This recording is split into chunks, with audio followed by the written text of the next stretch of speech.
السلام علیکم ناظرین، پروگرام اوپینین علی قاضی میں بلی کار میں یاسر احمد ہم کو اسٹوڈیو میں جوائن کرتا سینئر تجزیہ کار علی قاضی صاحب. ویلکم علی صاحب. Thank you Yasir.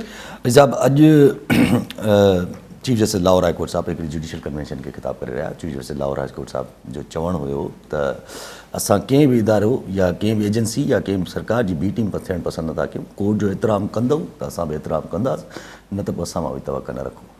Ji, chief justice साहब चयो त ताड़ी ॿिन्ही हथनि सां वॼे थी. असांजो एतिराम न थींदो त पोइ असां मां उमेदु न रखो ऐं कंहिं हुकूमत या कंहिं बि इदारे जी असीं बी टीम न थींदासीं. हाणे इहो chief justice Lahore high court खे चवण जी ज़रूरत महसूसु छो पई थिए, यस, या जज साहिबान खे इहो सभु चवण जी ज़रूरत छो पई महसूसु थिए?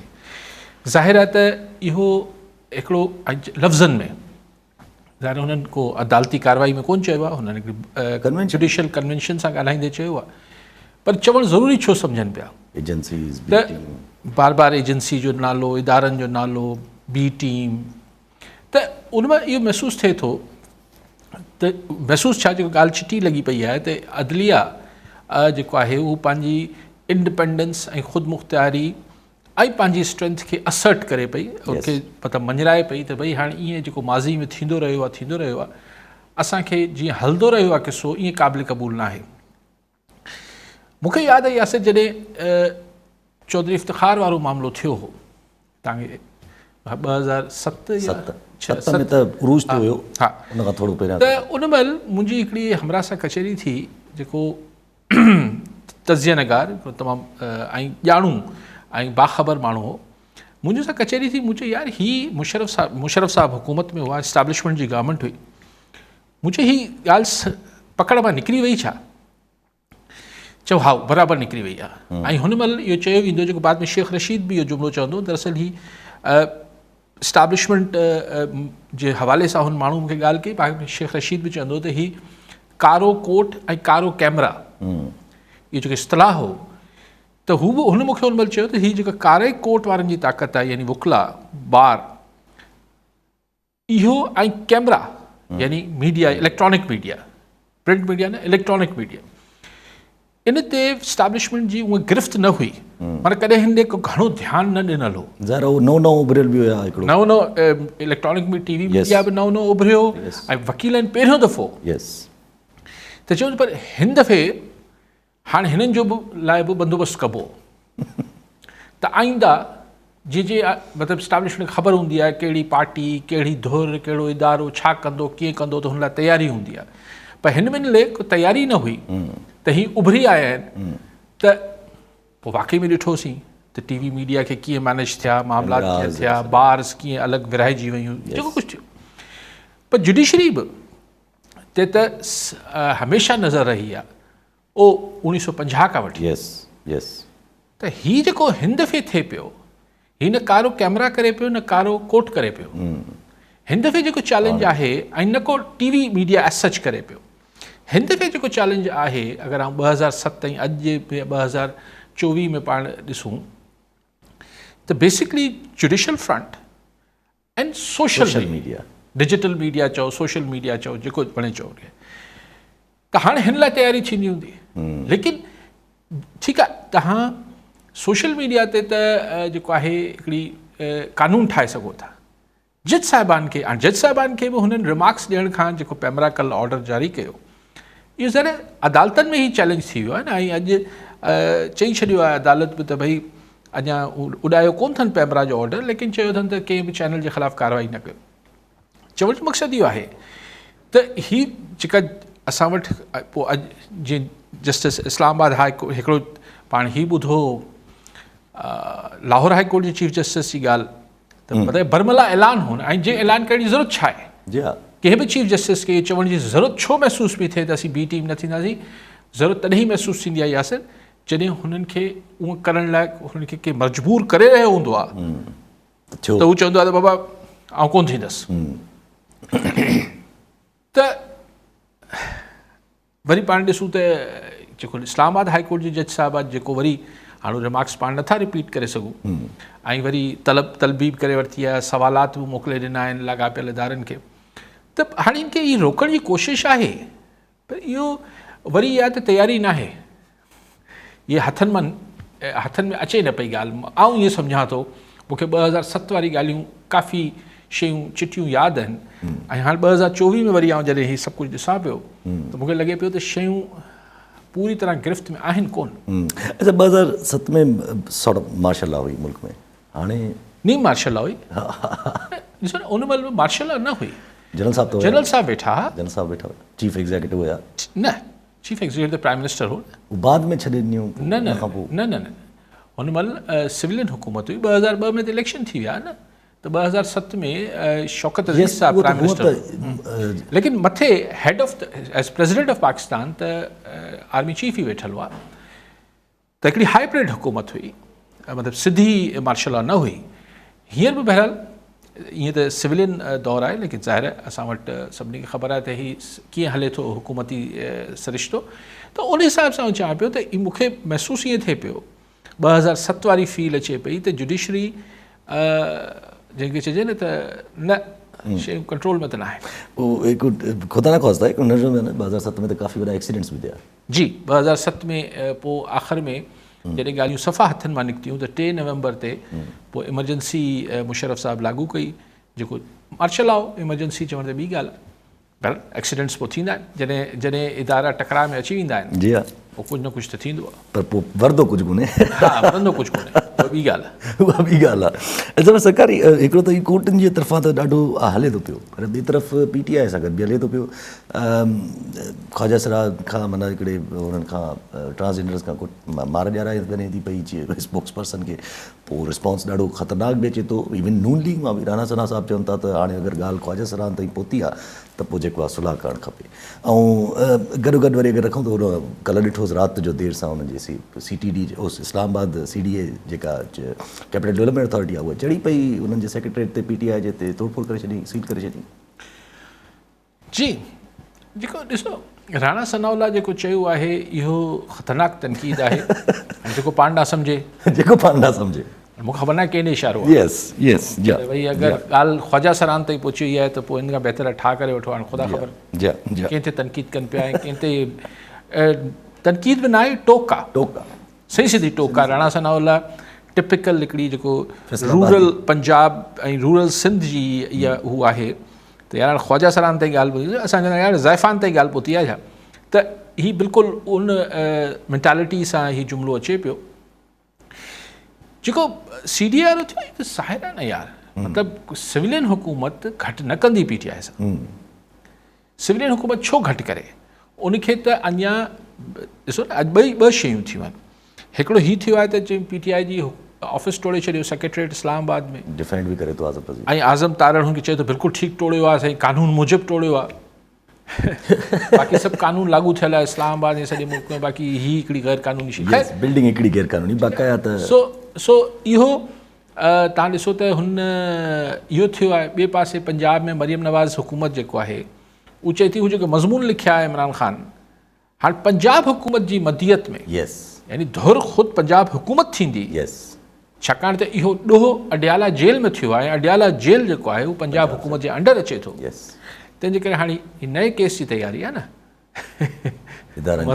त जेल में तव्हां वेही इदारनि जे ख़िलाफ़ु मज़मून लिखियो आहे, त हीअ उहा ई तयारी आहे त अगरि ॿिया केसिस ख़तमु थियनि था त पोइ को नओं केस बि तयारु हुजणु खपे। त इहो यानी सिविलियन हुकूमत हींअर हुन वटि को चाढ़ो ई कोन्हे त हू सघारियनि हल्कनि सां गॾिजी सॼी जेतिरो सोड़ो ख़ान खे करे सघनि ऐं PTI खे करे सघनि, या उहे क़ुवतूं या उहे फ़र्द चाहे हू के ॿियनि इदारनि में हुजनि, सियासी पार्टी में हुजनि, को शाइर वाइर हुजे, जेको बि हुजे, फ़िलहाल सभिनी खे सोड़ो कजे। अच्छा एट अ टाइम ॿिनि फ्रंट्स खे सोड़ो करणु उहो बि एट दी ॿई माना अगरि ॾिठो वञे त कहिड़े न कहिड़े हिसाब सां वञी मिलनि था आख़िर में वञी, चाहे जुडिशरी हुजे चाहे PTI हुजे, छो जुडिशरी अगरि फ़ैसिला सही थी करे त PTI जा माण्हू रिहा था थियनि। ॾिसो हाणे ॻाल्हि इहा आहे त इहो पाण नथा चई सघूं त को जुडिशरी ऐं PTI में को पाण में आहे, को कनेक्शन, लेकिन ॻाल्हि इहा आहे त हिकिड़े वक़्त में कई मसाइल पैदा थी वेंदा आहिनि, जॾहिं तव्हां शयुनि खे पॉलिटिकल मामलनि खे पॉलिटिकली हैंडल नथा कयो ऐं पॉलिटिकल मामलनि खे सियासी मामलनि खे इंतिज़ामी तरह हल करण जी कोशिशि थिए थी त लामुहाला पोइ जुडिशरी हुजे को ॿिया इदारा हुजनि उहे इन्वॉल्व थियनि था। त पोइ हुननि सां मामलात शुरू थी वञनि था। ऐं इन में हिकिड़ो सवाल ज़हन में अचे थो सियासी हिसाब सां त नून लीग खे छा हासिलु थिए थो इहे सभु just because continuity of the government मिलंदो छा आख़िर में एज़ अ पार्टी नवाज़ शरीफ़ साहब खे? न पर ॻाल्हि इहा आहे त उहो त नाउ इट्स टू लेट। छा कनि उन्हनि खे त इन ई सिस्टम खे सघारो करिणो आहे नवाज़ लीग खे, न त हुननि जी पंहिंजी बका छा आहे। ऐं जेके बि धुरियूं हिन सिस्टम सां गॾु बीठल आहिनि उन्हनि जो इतिहाद उन्हनि सां इतिहाद में बरक़रार रहणो आहे नवाज़ लीग खे। हींअर को नज़रियाती ऐं इनकलाबी ऐं उसूली ॻाल्हि करण जी नवाज़ लीग पोज़ीशन में ई न आहे। कॉलर सैयद मदा हुसैन शाह लाड़काना जी शाह साहब छा चवणु चाहींदा? कॉल ड्रॉप थी वई। जब अगर माना इन ते हिकिड़ो ॿियो बि सवाल अचे थो त अगरि ठीकु आहे नून लीग न आहे तव्हां पोइ जेके हिन वक़्तु जेके चलो लार्जर पर्सपेक्टिव में जेके फ़ैसिला थियनि था हीअ त चलो मतिलबु इंटरनल फाइटिंग्स आहिनि जेके अगरि मुल्क जे पर्सपेक्टिव में ॾिठो न SIFC ठही वई, SIFC में सभिनी सूबनि जी शमूलियत अली अमीन गंडापुर साहब खे न घुरायो वियो। पोइ अली अमीन गंडापुर साहब बि अॼु बजट पेश करे छॾियो, हाणे वफ़ाक़ी हुकूमत जो बजट आयो कोन्हे। उहो चवंदा ठीकु आहे पोइ अगरि मां तव्हांखे ॾेखारींदुमि त ख़ुदि मुख़्तारी छा हूंदी आहे सूबाई। ॾिसो मां हिन में इन बहस में नथो पवां त मरकज़ सही आहे या अमीन गंडापुर सही आहे, पर छुरी गिदरे ते किरे गिदरो छुरी ते किरे नुक़सानु त गिदरे जो ई आहे न। अगरि पॉलिटिकल इंस्टेबिलिटी जो कारण वफ़ाक़ आहे या सूबो आहे, अल्टीमेटली ही पॉलिटिकल स्टेबिलिटी मुल्क जी मईशत खे जेको आहे उहो नुक़सानु पहुचाए पई। ऐं अगरि तव्हां मुल्क जी मईशत न पिया ठीकु करे सघो त कुझु बि न हलंदो। सो मुंहिंजी अमीन गंडापुर बि को वॾो को सीज़न या को जादीदा हू न आहे को चइजे त वॾो को स्टेट्समैन हुजे छा हुजे। हू बि यानी अञा जून शुरू न थियो आहे त बजट पेश करे छॾियो आहे। मतिलबु मिड़ी ॻाल्हि आहे न, नॉट दैट कि हिन सां को घणो फ़र्क़ु पइजी वेंदो, पर दस्तूर इहो आहे त वफ़ाक़ जेको आहे उहो बजट ॾींदो आहे त हुन में हू मख़्तस कंदो आहे पैसा त सूबनि खे केतिरा मिलणा आहिनि, उनखे नज़र में रखी सूबा पंहिंजो बजट ठाहींदा आहिनि। हीअ ॾाढी मुर्सी आहे अमीन गंडापुर जी बि।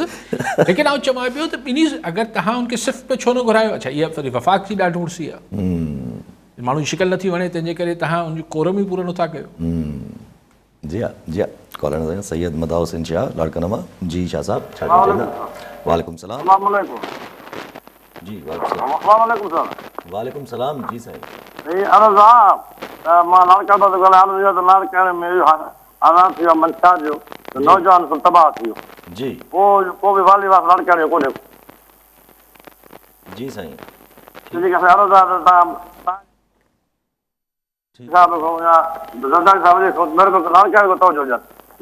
नौजवान सभु तबाह थियो, छोकिरियूं चुकी आहिनि। जी साईं। चवंदा छोकिरियूं बि माना छा में मंशियात में सिर्फ़ु एॾो नासूर आहे। मंशियात ड्रग्स एॾो वॾो नासूर थी वियो आहे। कराची खां कश्मीर ताईं जाई लाड़काणो विच में अचे थो, कराची में हुजे लाड़काणे में हुजे, हाणे त आइस पहुची वई आहे। जी हा अरबन रुपयनि जो ही किस्सो आहे साईं। इहो को नंढो मामिलो आहे कोन। हीअ वॾी दुनिया में हिकिड़े अॼु बि ड्रग माफ़ियाज़ जेके हुजनि थियूं वॾियूं स्ट्रॉन्ग इलाही मज़बूत ही माफ़ियाज़ हुजनि थियूं। त अमेरिका जहिड़े मुल्क में बि हिकिड़े ज़माने में त ज़ाहिर ज़हूर, पर अॼु बि लिकल अंदाज़ में ड्रग माफ़िया जो त वॾो असर रसूख़ आहे। हुते जे मुख़्तलिफ़ सरकारी इदारनि में पेनिट्रेशन आहे। त असां वटि जिथे हर शइ पैसे सां थींदी हुजे उते ड्रग माफ़िया खे केरु पुॼी सघे थो। सो बहरहाल सही बदकिस्मती आहे। हिन में पाण त रुॻो एतिरो करे सघूं था त नौजवाननि खे चाहे छोकिरा हुजनि छोकिरियूं हुजनि उन्हनि खे माइटनि खे नज़र रखणु खपे ऐं हुननि खे इहो बारहा ॿुधाइणु खपे त हिन जो अंजाम छा थींदो, मंशियात जो अंजाम छा। हीअ पाण उमेदु लॻायूं त हीअ को जेके 8 इदारा ठहियल आहिनि इस्तादे मंशियात लाइ, इहे को मंशियात रोके छॾींदा कोन थींदो। ऐं त असां ही ज़िया जे ज़माने में हिन में वाध आई, न त सिंध में वधि में वधि भंग पी वेंदी, को चर्स वर्स बि थींदो, को अफ़ीम, इहो हल्को फुल्को किसो थींदो। पर नौजवाननि में स्कूल्स में हेरोइन आइस अलाए हाणे त छा छा आहिनि मंशियात जा मामलात, कोकेन। हाणे कंहिं ज़माने में ही हेरोइन जेका ही अफ़गानिस्तान पाकिस्तान ऐं पाकिस्तान में ॿाहिरि वेंदी।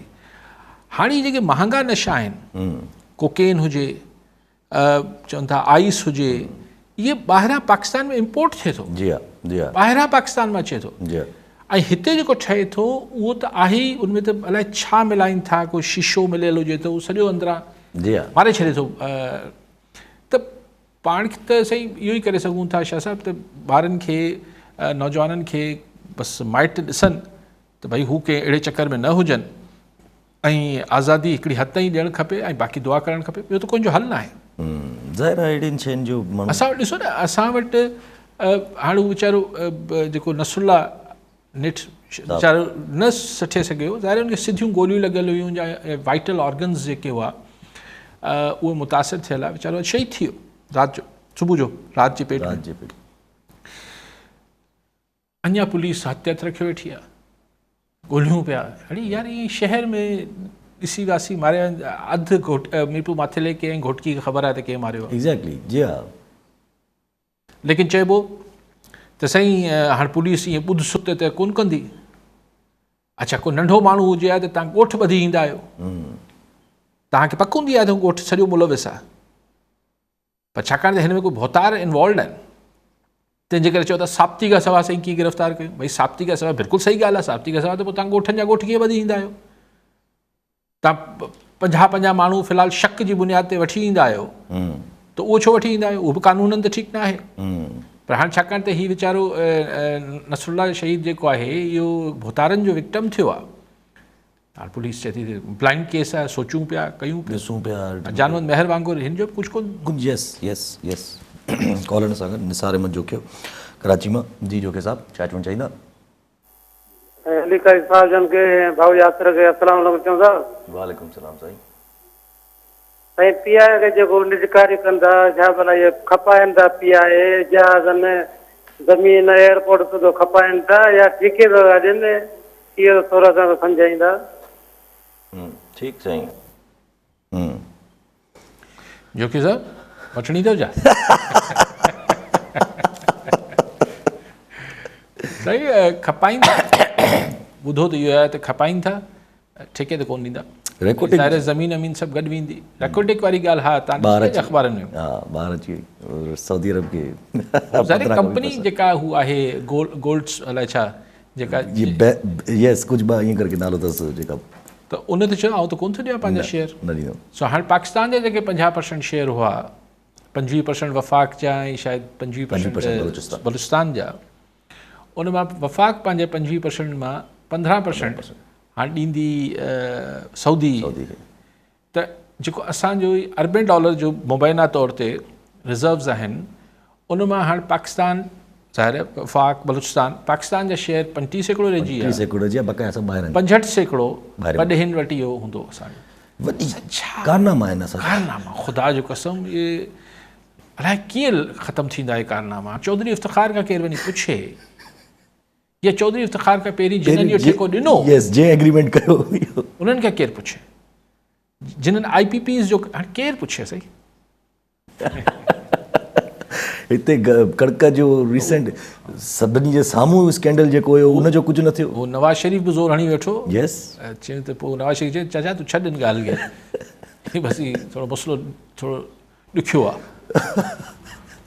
छाकाणि केयर टेकर्स जी ॻाल्हि ईंदी त कुझु बि न थींदो ज़ाहिर आहे। ऐं अहिड़ी तारीफ़ में मूं त हिकिड़े ॿियनि हंधनि ते बि ॿुधो त एॾी तारीफ़ थींदी आहे केयर टेकर्स जी, IMF बि तारीफ़ कंदी आहे, अमेरिकन्स बि तारीफ़ कंदा आहिनि, असांजी ॿिया बि तारीफ़ कंदा आहिनि। मतिलबु इहो तारीफ़ जो को कमु हो। जी हा, जहिड़ा इलेक्शन थिया उहो, हा जहिड़ा इलेक्शन थिया उहो बि तारीफ़ जो को कमु हुयो, इन करे त थिया। अच्छा वक़्तु हलो था वरी नवाज़ शरीफ़ साहिब जी ॻाल्हि हले पई त उन्हनि कैबिनेट में अप्रूवल ॾिनो आहे त जजिस जी Islamabad high court sorry Lahore high court जो जेको हुकुम हुयो, माना जेके जजिस अपॉइंटमेंट जो लेटर हुयो या जेको ऑर्डर हुयो उनखे मञी त वरितो, पर चवनि था असां सुप्रीम जुडिशियल काउंसिल में हिनखे चैलेंज कंदासीं। सर मर्ज़ी वारी आहिनि मोहतरमा, चीफ मिनिस्टर आहिनि, पर सुप्रीम जुडिशियल काउंसिल में मुंहिंजो ख़्याल आहे त उहो त कंहिं बुनियाद ते चैलेंज थींदो न, कंहिं जज जी कंहिं ज़ाती क़िस्म जे उन मामले खे कॉन्डक्ट खे चैलेंज कयो वेंदो आहे न। हिते कंहिंखे हू जेके जज मुक़ररु थिया आहिनि उन्हनि जो कॉन्डक्ट सही न आहे या जिन्हनि सिफ़ारिश कई उन्हनि ते इल्ज़ाम हया वेंदा। सो बहरहाल मोहतरमा चीफ मिनिस्टर माना कहिड़े न कहिड़े तरीक़े सां टसल में रहणो आहे. हालांकि चीफ जस्टिस साहब चवनि था पिया अॼु आप आगे बढ़े, मां ताली तो भई त लाहौर हाई कोर्ट साहब ॾिसो हू हींअर जुडिशरी जो जेको at least chief justice Lahore high court जो जेको गुफ़्तगू मां माण्हू माइंड रीड करे दिलनि जो हाल त ख़ुदा खे ख़बर आहे. उहे चवनि पिया भई असां मतिलबु ईअं सफ़ा हथ ॿधी हुकुम जा ॻोला ग़ुलाम न थींदासीं. अगरि माज़ी में हुई बि जुडिशरी त हूंदी. असांखे तव्हां इंडिपेंडेंटली कमु करण ॾियो. हाणे मसइलो इहो आहे त 7 तारीख़ ते जुडिशल कमीशन जो इजलास कॾहिं आहे? 7 तारीख़ जुडिशल काउंसिल जो 7 जून ते. त हाणे एलिवेशन थींदी, तरक़ी थींदी. हुन में शायदि CJ लाहौर जो बि नालो आहे, छाकाणि सीनियर हुन में उन्हनि जो बि नालो आहे, CJ सिंध जो बि नालो आहे. ॾिसो कंहिंखे कनि था, लेकिन अगरि ही CJ जेको लाहौर हाई कोर्ट वारे जीअं अॼु गुफ़्तगू कई पे ऐं जीअं हुननि जा असां फ़ैसिला ॿुधा पे, ही सुप्रीम कोर्ट में अगरि अची विया पूरो साल अथनि अञा रिटायरमेंट में. साल अथनि न सही. हा उहोई माना मुश्किल त हर पासे ॾांहुं क्रिएट थिए न. पोइ कीअं हैंडल थिए. पोइ अक्सर बेशतर पोइ जेका इहा सलाह ॾिनी थी वञे ते, जेका राणा सना जी अगरि सलाह खणिजे त सुलह करे वठिजे. मुंहिंजो त ख़्यालु आहे त राणा सनाओ खां पहिरीं मां त मतिलबु हिन सॼे मामलनि खां पहिरीं मूं त कई ॾींहंनि खां अरसे खां गुज़ारिश कयां थो. पर असां ग़रीबनि जी केरु थो ॿुधे. राणा सनावला जी त ॿुधी वठो. जी हा. त सुलह ई करे वठिजे मुंहिंजे ख़्यालु आहे.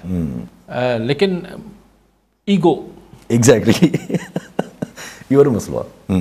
अच्छा SIFC ते ज़ाहिर जॾहिं इहे इशू थियनि था पिया त पोइ हुकूमती असांजा उहिदेदार ॿाहिरि अची माना आज़म नज़ीर सॉरी असांजा इंफॉर्मेशन मिनिस्टर जेके आहिनि उहे चवनि था त पिया, तारड़ साहब आहिनि उहे बि चवनि था त हीअ कामयाबु दौरा थियनि था. SIFC जी वॾी कामयाबी आहे. डेली जेके आहिनि उहे कंहिं न कंहिं मुल्क जा पैसा जेके आहिनि उहे प्लैश थियनि था. माना तव्हां हिनखे अली अमीन गंडापुर जेको आहे उहो हर्ट करणु चाहे थो, उनखे फेल करणु चाहे थो. सर सिफ्ट में असांजी मिलिट्री लीडरशिप ऐं असांजी सिविलियन लीडरशिप टॉप लेवल जी मौजूदु आहे. तव्हांजो प्राइम मिनिस्टर साहिबु पाण वञी ॻाल्हियूं करे थो. हाणे हिननि सभिनी खे अगरि हिकिड़े सूबे जो चीफ मिनिस्टर अगरि नाकाम करे सघे थो त भला पोइ त शाबाश हुजे. पोइ भले करे वठे. अगरि तव्हां सभु गॾिजी सॼी तव्हां यानी अमीन गंडापुर खे दुनिया वारा वधीक ॿुधंदा, के असांजे प्राइम मिनिस्टर खे हिनखे घटि ॿुधंदा, त पोइ त इहो चेक करणु खपे त असांजी क्रेडिबिलिटी छा आहे. त हिकिड़े सूबे जो चीफ मिनिस्टर जे चवण ते जंहिंजी का इंटरनेशनल एक्सपोजर ई न आहे. न आहे, बिल्कुल भी न आहे, बिल्कुल भी न आहे. कॉलर नजर सफ़र नकवी हैदराबाद में. जी नकवी साहब क्या कहना चाहेंगे? अस्सलाम वालेकुम बेटा यासिर. मोहतरम अली काजी साहब सलाम हो आपको भी. वालेकुम सलाम. अली साहब मेरी तो फीलिंग्स पे ये महसूस कर रहा हूँ सर मैं कि जुडिशरी ने पाकिस्तान की हिस्ट्री में पहले इंडिविजुअल कोई हुआ करते थे, कार्नेलिस्ट थे, जैसे भगवान दास थे, कोई हिम्मतें करते थे. ये जो लेटर भेजा पंजाब वाले ने और जो ये आप डिस्कशन कर रहे हैं चीफ जस्टिस पंजाब का, इस्लामाबाद के 6 जजेस का लेटर, फिर इनका टेम्पो, फिर मोहसिन अख्तर के अली ने बाकायदा सेक्टर कमांडर साहब को पर्सनली कॉल किया. और ये जो जुडिशरी की स्ट्रेंथ बन रही है अल्हम्दुलिल्लाह. तो इसके बाद अगर ये देखें ना सर, सिर्फ एक गरीब सा इशू है वो जो एक जो अखबार नवीस है, वो जो शायर है जैसे सिंध में आज, तो इसके बाद मैं समझता हूँ ये जुडिशरी को अगर दबा देंगे, अल्लाह ने चाहे ऐसा नहीं होगा, तो दूसरा अटैक इनका मीडिया पे होगा. लेकिन ये इतने बड़े बड़े पिलर्स को छेड़ रहे हैं. या तो ये मिनजानिब परवरदिगार होता है कि जब वो बढ़ जाता है जुल्म हद से तो मिट जाता है. मेरा यकीन ये है काजी साहब, इस वक्त जुडिशरी हमारी प्रूव कर रही है. मेरे सिंध में 1-2 जस्टिस हैं, मेरे पर्सनल उनसे मरासिम रहे, वो भी बहुत अजीम है. ऐसा नहीं है कि हमेशा मोस्ट ओबीडियंट बन के मौलवी मुश्ताक की तरह. तो सर काजी साहब थोड़ा सा दोनों सेक्शन पे थोड़ा साथियों के लिए और जजेस के लिए रोशनी डालें सर. थैंक यू सर, बहुत शुक्रिया. जी नकवी साहब, मैं मीडिया पर आप बाकी सारी बातें तो ठीक, लेकिन आपने कहा कि दूसरा फिर हमला या दूसरा जो होगा वो दूसरा नहीं सर, मीडिया तो मुस्तकिल है, मुस्तकिल होता है. ये कोई पहला, हम तो मीडिया तो फ्रंट लाइन पे जूते खाने वाले हैं. कहते हैं फ्रंट लाइन वर्कर्स, तो इन पर तो फ्रंट लाइन ये तो ज़माने से होता है. مجھے یاد، اب چلے چھوڑے ان باتوں کو نہیں دہراتے، یہ تو میرے آپ دل کے وہ چھیڑ دیا آپ نے زخم. یہ تو ہم تو 35 سال سے یہ دیکھ رہے ہیں، تو ایسا نہیں کہ اب باری آئے گی. ہماری باری تو مستقل لگی ہوئی ہے، ہمیں ہر تھوڑے دن کے بعد ہماری باری ہوتی ہے. تو ٹھیک ہے، اب جج صاحبان ہیں، انڈیویجولز ہیں، لیکن اب یہ اسکول آف تھاٹ اگر بن رہا ہے، جیسے ہم نے 6 ججز دیکھے اسلام آباد ہائی کورٹ میں جنہوں نے کہا کہ ہمیں یہ منظور نہیں ہے، سینگ نو، بیسکلی نو تھا نا، کیپٹل نو تھا، خط لکھ دیا کہ نہیں جی یہ اس پہ کریں. اس کے بعد ہم نے دیکھا کہ کچھ سپریم کورٹ کے جج صاحبان نے بھی خاصا اس بارے میں برملا کہا کہ بھئی یہ کوئی راز تو نہیں ہے، اور یہ جو بھی، اب میں ان کو ریپیٹ نہیں کرتا. لاہور ہائی کورٹ، پھر ہم نے لاہور ہائی کورٹ کا اچھا اسی سلسلے میں لاہور ہائی کورٹ اور پشاور ہائی کورٹ نے اپنے اپنے جو آبزرویشنز بھیجی اور ریکمنڈیشنز بھیجی، اس میں بھی کسی نے تردید نہیں کی. الٹا واقعات بتائیں کہ ہمارے اوپر کیا کیا انہوں نے بھی اپنی جو ان پہ بپتا گزری ہے وہ بتائی.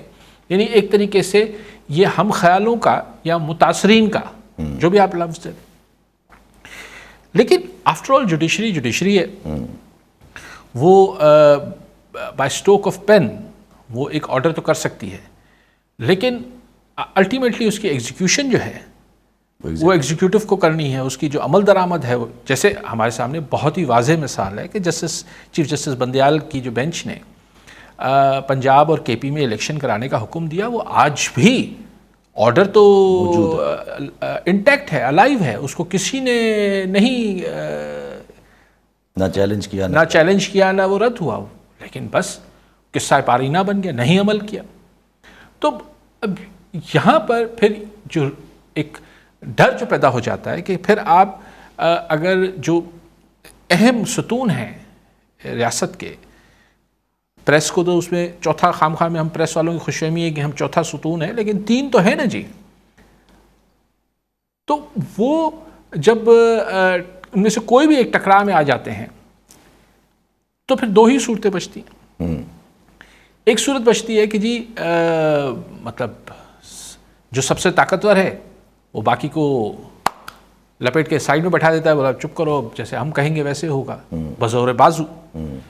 یا پھر کوئی خدا نخواستہ انارکی کریٹ ہو جاتی ہے، کیونکہ ظاہر ہے ویسا کوئی بھی. تو اس لیے ایک زمانے میں، اب تو وہ بھی نہیں رہا ہمارے ہاں، ہمارے ملک میں اگر ہم ماضی کی اقتداری سیاست کی تاریخ دیکھیں گے تو اس میں ایک ریڈ لائن تصور ہوتی تھی کہ جی اداروں میں ٹکرا نہ ہو جائے.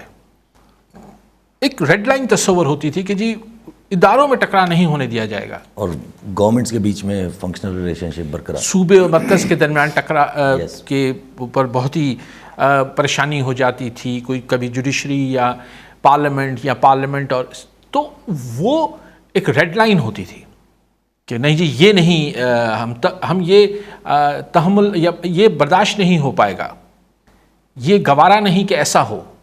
لیکن پھر وقت کے ساتھ ہماری قوت برداشت نقوی صاحب بڑھتی چلی گئی، اور اب ہم سب چیزیں، ہم نے اپنی ریڈ لائنز جو ہیں وہ بہت اور پیچھے کر لی ہے کہ کوئی بات نہیں، ٹکرا ہے تو ہے، لیکن ظاہر ہے یہ لمبا عرصہ نہیں چل پائے گا. جی کالر نہ عامر علی کراچی میں. جی عامر صاحب چاٹ میں چاہیے. جی تھینک یو ویری مچ. جی ارلیئر تھا caller referred about the drugs use among youth. He was saying that the Larkana, one of the most important city of Sindh, so the halat that the youth is heavily suffering even throughout the province of Sindh. So un hawale sa science ko jawab dino ya science farmayo ta baran ke discipline ka je and bio asa ke hane we have left only one option, ta asan dua kanda raho. Baki jo enforcement wala hai, they almost it appears to be we have lost hope.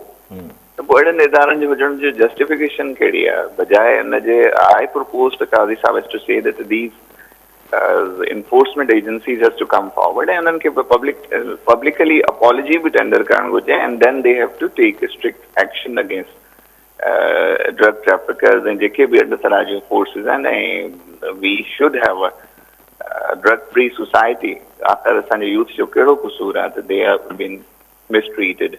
दुनिया जे कंहिं बि सुधरियल मुल्क में अहिड़ी सूरत हाल कोन्हे जॾहिं असां चऊं था दंगनि इदारनि खे माफ़ी घुरणु घुरिजे पंहिंजे कंडक्ट जी, it seems to be strange ऐं ऑड लॻे थो, पर इन तरह जी सूरत हाल खे बहितर करण जो ॿियो कहिड़ो तरीक़ो आहे? जेकॾहिं मीडिया कुझु ग़लति कमु करे थी त असां हुन मां एक्सपेक्ट कयूं त उहे माज़रत कंदा। एकेडमिक्स में थिए थो त उन्हनि खे चयो वञे थो त माफ़ी घुरनि, पॉलिटिशियंस खां एक्सपेक्ट करे थो, त why not these institutions has to admit and apologise and then improve? इन हवाले सां साईं जिन जो छा पॉइंट ऑफ व्यू आहे? थैंक्स। ठीक है साईं।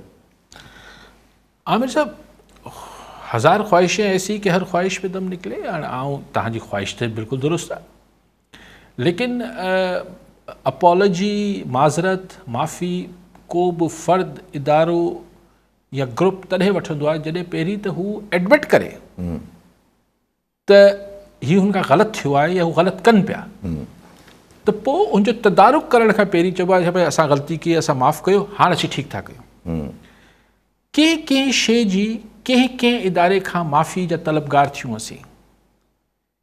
प्रिया कुमारी जी मां सां वञी केरु माफ़ी वठे? ही जेके ॿारड़ा मोटी बि आया आहे हुननि जे माइटनि तकलीफ़ भोगी, उ 15 ॾींहं 20 ॾींहं जेके कर्ब जा गुज़ारिया, उन्हनि खां केरु वञी माफ़ी वठे? अॼु जेके अॻुवा आहिनि, अॼु जेके अगवा थियल आहिनि उन्हनि जे माइटनि खां केरु वञी माफ़ी वठे? जेको शहीद नसरुल्लाह थियो आहे गडाणी, केरु हिन जी माफ़ी कंहिंखां वठूं? जान मोहम्मद मेहर जी माफ़ी कंहिंखां वठूं? ही जेके चीटिंग थिए पई बोर्ड्स जे एग्ज़ाम्स में, ही यूथ असांजी तबाह थिए पई, हिन यूथ जी तालीम जे तबाही जी माफ़ी कंहिंखां घुरूं? ही जेको असां वटि यूरिया ऐं भाण ब्लैक में विकिरो थिए थो, ही जेको सिम ऐं कलर असांजो जेको आहे ज़मीनूं खाए पियो, ही जेको सेंकियो अची वियो आहे पीअण जे पाणी में, ऐं माण्हू जेके हेपेटाइटिस ऐं मुख़्तलिफ़ बीमारियुनि में मरनि पिया, कहिड़ी कहिड़ी माफ़ी कंहिं खां घुरूं? पाण खे सभिनी खे ख़बर आहे त कंहिं खां घुरणी आहे असांखे, पर को माफ़ी वठंदो? माफ़ी असां वटि हिकिड़ो बिल्कुलु क्लियर जवाबु हूंदो आहे, कमाल था कयो, अहिड़ो त कुझु आहे ई कोन। पोइ अगरि तव्हां वधीक ज़िद कयो त न सही, मिसाल मंशियात जी मिसाल वठूं त न साईं आहे अञा साईं, पोइ अमेरिका में कोन्हे? हीअ त साईं आमिर साहिबु चए थो मुहज़ब मुल्कनि में न थिए, अमेरिका ऐं बरतानिया में आहे बराबरि, लेकिन ईअं दीदा दिलेरी खुलेआम त न आहे। ऐं पोइ अमेरिका में जेके बाक़ी शयूं चङायूं आहिनि उहो बि कयो भला। हा भला, सिर्फ़ु हुननि जी बुरायूं जेके आहिनि, पंहिंजी बुराई खे जस्टिफाई करण लाइ हुनजी हिकिड़ी बुराई ॿुधायो था, आहे बराबरि। अमेरिका में बि ड्रग्स आहिनि, छाकाणि ड्रग माफ़िया का नंढी शइ न हूंदी आहे, स्ट्रीट क्राइम उते बि आहे, स्ट्रीट, लेकिन अहिड़ी हालत। So what I am saying कि इहा ख्वाहिश रखणु त मूं तव्हां मुंहिंजे जेका अर्लियर मुंहिंजो ओपिनियन हो उन में तव्हां मुंहिंजे गुफ़्तगू मां मायूसी झलक बिल्कुलु ॻोल्हे सघो पिया कि मतिलबु मूंखे को अहिड़ी उमेदु न आहे त को कुझु थींदो। तव्हां त अञा माफ़ी जी ॻाल्हि पिया कयो, त चवां त तव्हां ॻाल्हाईंदो त तव्हांखे हिकिड़ो पूरो वॾो डिघो हिकिड़ो प्रेस रिलीज़ कढी ॾेखारींदा त कहिड़ो शानदार कमु थिए पियो, हुते 5 किलो चर्च जलीसीं, हुते 15 किलो फलाणी जलीसीं, मतिलबु हाणे एवरीबडी नोज़ कि हीअ छा आहे। सो आमिर साहब, ख्वाहिशूं रखणु ते त पाबंदी न आहे, फ़िलहाल सरकार टैक्स बि न लॻायो आहे। साहिबु उहा ई ॻाल्हि आहे न, कल्ह जेको वाक़ियो थियो आहे नसरुल्लाह गडाणी, उनजी पक न आहे त इहो कुझु थींदो या न थींदो, कोन थींदो न। आउं तव्हांखे अॼु पियो ॿुधायां, हाणे भले चऊं त यार मां मायूस पियो थिया, जान मोहम्मद मेहर जो एग्ज़ाम्पल बि तव्हांजे साम्हूं आहे न। हा, अञा चवनि था ख़ुशख़बरी मिलंदी, हा अलाए कहिड़ी।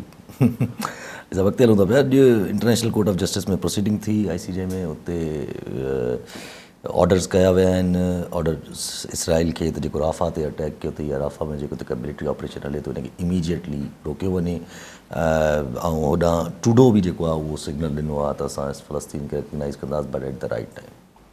ॾिसो, ॿी ॻाल्हि तव्हां जेको चयो पिया ट्रूडो वारी, उहो त डिप्लोमेटिक जवाबु आहे, त छाकाणि त यूरोपियन कंट्री त, ऐं हाणे जेको मूं अॼु अख़बार में पढ़ियो पिए त जेको तव्हांजी 140 खां 42 मुल्कनि त अॻु में ई हिनखे तस्लीम कयल आहे, 143 मुल्कनि दुनिया जे जेको आहे उहो क़बूल कयल आहे फ़लस्तीनी रियासत 2 स्टेट थ्योरी खे, लेकिन तव्हांजी जेका हिकिड़ी सघारी अक़लियत आहे, सघारी अक़लियत, अमेरिका, कैनेडा, ऑस्ट्रेलिया, बरतानिया, जर्मनी, फ्रांस, ही थोरा मुल्क आहिनि, ही मज़बूत, ही ताक़तवर मुल्क आहिनि, उहे नथा मञनि।